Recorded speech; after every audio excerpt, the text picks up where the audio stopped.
Hi, this is just some guy talking about Doctor Who because why not? I'm bored. So today I'm talking about Arc of Infinity, which is I want to say 1983 story starring Peter Davidson as the Doctor. Well, of course I rewatched this story and I couldn't really see why this story has so much hate. It certainly has some interesting ideas in it, and you can tell that Eric Stewart had his influence in it because the Doctor and Nissa used guns more than they should have in this story, but you don't really remember that. It's an interesting story, but I think what's got it down is that it becomes a bit convoluted, particularly towards the end when all the Omega stuff starts happening and, well, the writers clearly forgot how Omega works. Sticking on Omega, in this story he just seemed like a bit of a pussy.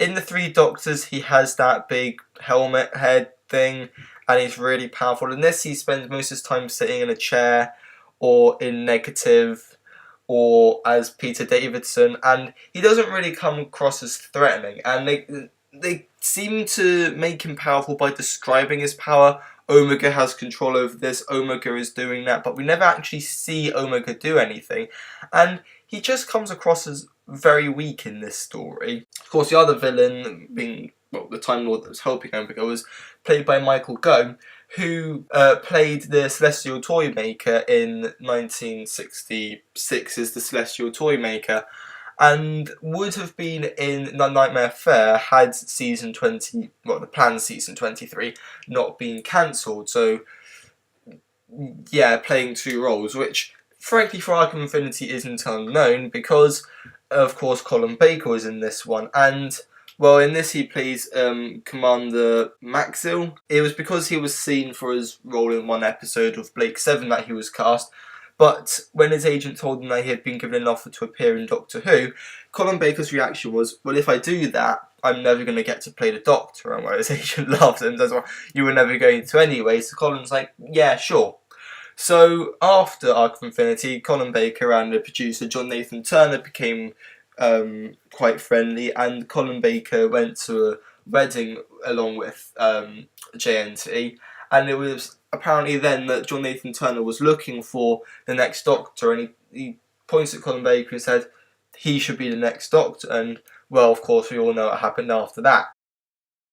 This something which happened in Time Flight and Arc of Infinity was that Tegan appeared to leave at the end of Time Flight, but then returned in Arc of Infinity. So people were quite annoyed at the time that a companion leaving just to return the next season. I mean, people were pretty annoyed about that, and even to this day you'll sometimes hear people say that they can't stand Tegan because of things like that.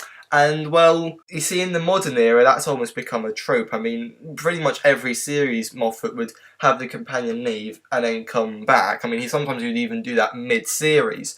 So we're kind of really desensitised to that nowadays, but at the time that was something that hacked quite a lot of people off. Though, of course, this story does feature Nissa, so, you know, that's a thumbs up from me.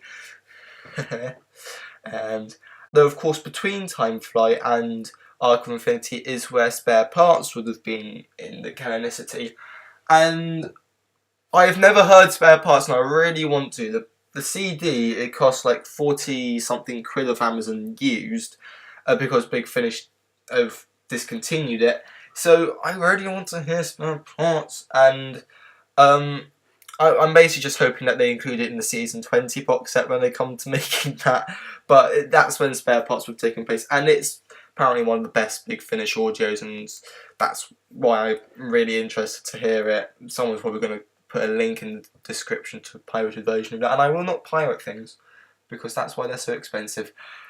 So yeah, so Nissa's in this, but Nissa and Tegan don't really seem to do anything. Tegan sort of like helps the Doctor find where Omega is, but they're sort of both just there and doing standard classic era companion pointing stuff out for the Doctor, which but of course Tegan did help the Doctor find that Omega was in Amsterdam. Now, why they decided to film in Amsterdam, I do not know. It was one of very few occasions in the classic era where they filmed overseas. I think the first one was City of Death. There was this, Planet of Fire, and Two Doctors. Well, I think that was just them trying to say, oh, we're filmed in a foreign country, but Amsterdam served nothing to the plot. It could have been London. They could have just had it be somewhere in London. But I think the fact that it's Amsterdam makes a change because, of course, Doctor Who's always in London, isn't it? So having in Amsterdam was a fresh change, though. There is a scene in episode 1 which is set in a coffee shop. Very, very brief scene, it's just a little conversation. But in that scene you start to think maybe there's a reason why they chose Amsterdam. Actually, wait a second, let me just look this up.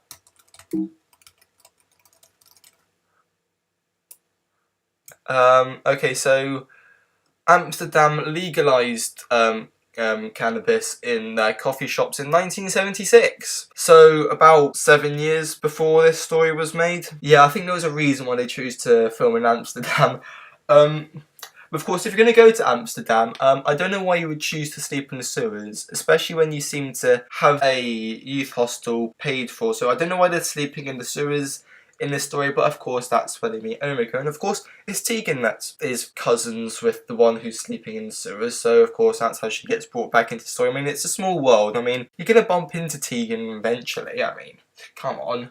So the scenes in Gallifrey, and things sort of felt a bit cheap and dirty on Gallifrey. They've got gold, but it's not like shiny gold. It's sort of like dug out of the earth gold, so it's sort of brownish, and Gallifrey just sort of didn't seem nice. In the Five Doctors it certainly improved, but certainly in Arc of Infinity things just felt all brown. It wasn't nice. And of course Omega returns, and as I said before, he was quite unthreatening, especially at the end when Omega sort of turns into Peter Davidson, but then he starts to become the Rice Krispies Omega, and he literally snap, crackles and pops at the end. I mean, he is sort of a Rice Krispies Omega, a green Rice Krispies. So you know, if you open your Rice Krispies and they're green, either it's gone, there's something wrong with it, you shouldn't eat it, or you've got a box of Omegas. Omega Rice Krispies now available at your local. I would probably end up buying that. Let's be real. So this story is quite disliked. Despite the fact that it has Omega in it, everyone always uses clips from the Three Doctors for Omega. The only time they've ever really used a clip from Arc of Infinity for anything was in The Name of the Doctor. When Clara is seeing the Fifth Doctor, it's when he's in the Matrix of Gallifrey, and no, not the Matrix as in the 1999 movie. I mean the Matrix as in the Deadly Assassin Matrix, and yeah, so the story isn't really liked much. It's quite poorly rated, but it does have some aspects of it that are quite redeeming. So it's season 20, they clearly were saving the budget for the Five Doctors and some better stories in season 20. But of course the reason Omega was back was because this was season 20, and John Nathan Turner insisted that every episode should have a returning monster or villain in it, basically because of the success of Earthshot. But Arc of Infinity, it's not as bad as people say it is, but it's not great. For some reason, Omega's gel guards have been swapped out for an aerodron? I don't know. And it's basically sort of a reptilian seagull. That looks pretty shit. And there are just things about this story that don't really go well. And so that's why I'd probably have to give this one a 3 out of 10. It's far below average. It's not the worst story, it's far from the worst story. It's just there's not really many redeeming factors about it. So, next week I will be talking about, guess what, it was in the comments from a couple of weeks ago, the Gunfighters.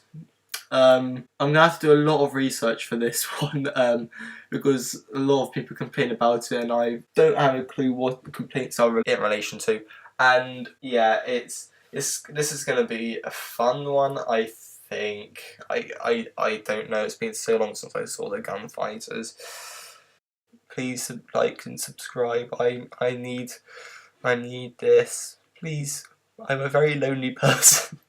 I can't seem to find an ending to this video. I'm just gonna end it. By that I mean the video, not my life, but I'd probably end that as well. So yeah, Gunfighters next week.